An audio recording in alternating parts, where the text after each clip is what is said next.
Coined Dar, meaning one of many tribes, and Fur, the homeland of the tribe, Darfur is the largest region within Sudan, occupying 250,000 square kilometres, making it roughly the same size as France. The area is home to 6 million people. Many deem the 1970s and 80s as a pinnacle point in the development of current hostilities and violence in Darfur. The onset of excessive drought, desertification, and other natural disasters, coupled with long-term neglect, political marginalisation, social and economic underdevelopment, and the availability of light weapons, along with the belief that Sudan's successive government was pursuing policies that disadvantaged them in contrast to their Arab counterparts, meant tensions among civilians were high. Darfur's current conflict erupted in February 2003 when the Sudanese Liberation Movement, a rebel group formerly known as the Darfur Liberation Front, launched an attack against several government infrastructures in the Al-Fasher region.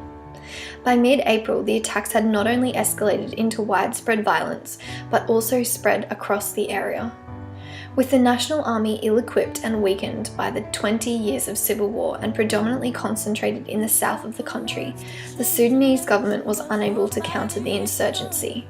Some 2 million people were displaced during the violence, which directly involved attacks on villages, killing, rape, looting, and the destruction of property. The intense fighting is also blamed for the collapse of the region's economy, ecology, and general society. In 2004, the African Union initiated a diplomatic resolution for the conflict in Darfur through the Inter-Sudanese peace talks. On the 5th of May 2006, the peace talks culminated in the signing of the Darfur Peace Agreement between the government of Sudan and the Sudanese Liberation Movement. In addition to this, the African Union also deployed a peacekeeping mission to Sudan to assist in the intensive diplomatic and political efforts, ensuring signatories' adherence to the peace process.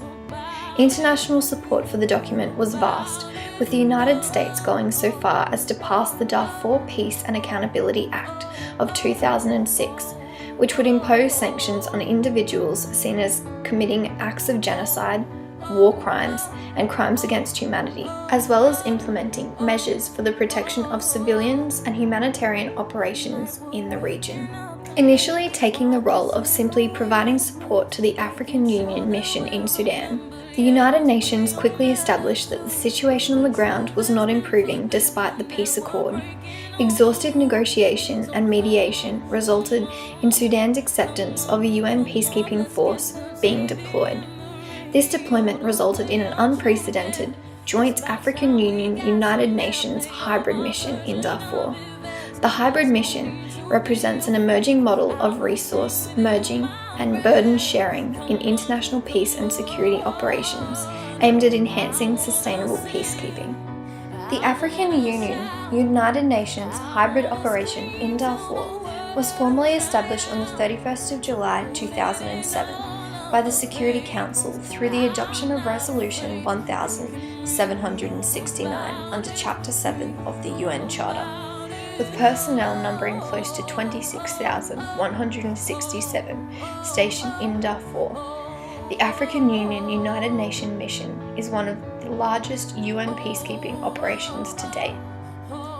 The mandate for the mission consists of 8 key areas: to contribute to the restoration of necessary security conditions for the safe provision of humanitarian assistance, to facilitate in the protection of civilian populations under imminent threat of violence, to monitor and observe compliance with and verify the implementation of ceasefire agreements, to assist the political process to ensure it is inclusive, to contribute to a secure environment for economic reconstruction and development, to contribute to the promotion of respect for human rights, to assist in the promotion of the rule of law, and to monitor and report on the security situation on Sudan's borders with Chad and the Central African Republic. UNAMID's civilian protection responsibilities represent the core of the mission's mandate. Given the operation force strength and the robust nature of the mission's civilian protection mandate, it is no surprise that UNAMID has been more proactive and successful in enhancing the safe provision of humanitarian assistance and in facilitating secured humanitarian access throughout Darfur. All good achievements perhaps, yet the mission's core mandate, the protection of civilians, is still challenged. The armed rebellion has noticeably subsided. The main difficulty now is how to deal with tribal clashes over resources.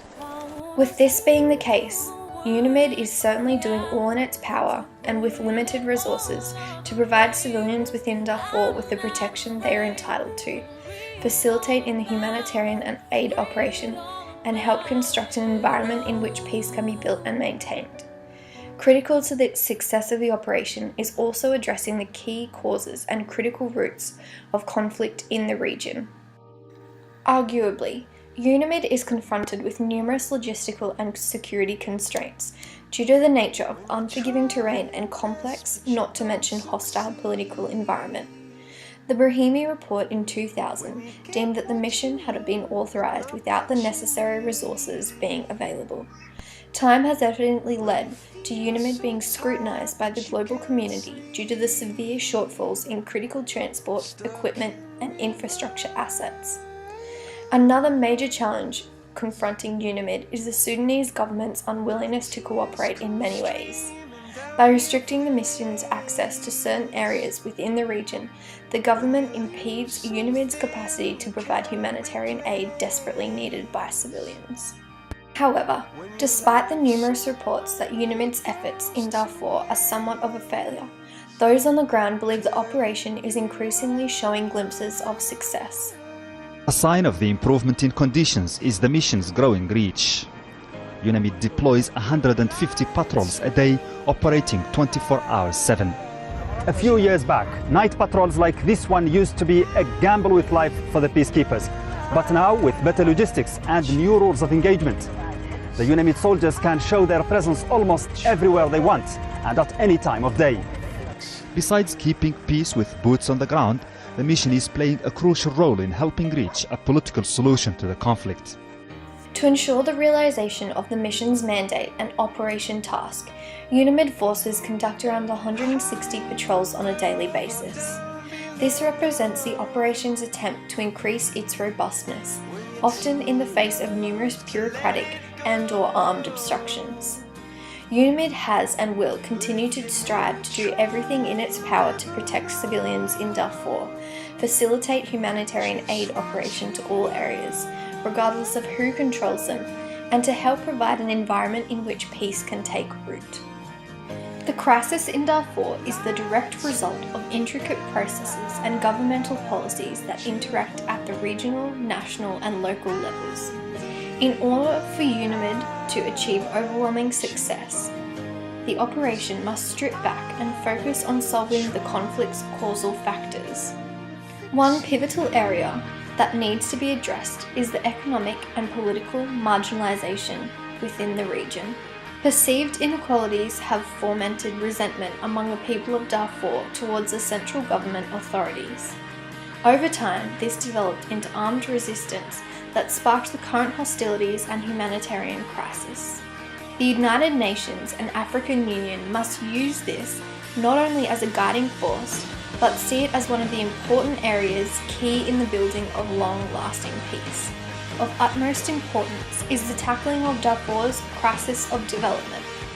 These ecological hardships have triggered social and resource-based conflicts within Darfur, which have intensified over the last 20 years, leading to localised insecurity and ethnic rivalries, setting the stage for the current crisis. In light of this, it is of extreme importance that UNAMID continue with their humanitarian aid mandate and persist with the distribution of supplies desperately sought by civilians within Darfur. Last of all, it is vital that UNAMID maintain their monitoring of ethnic conflicts within the region. The ethnic violence has raged amidst a climate of armed banditry and general lawlessness, fueled by government inaction or actions that exacerbated or even played on existing ethnic tensions. The key to securing a future for Darfur, consisting of prolonged peace and communal unity, is hanging on the ability of UNAMID to unite the civilians and assist them to shape the future they seek.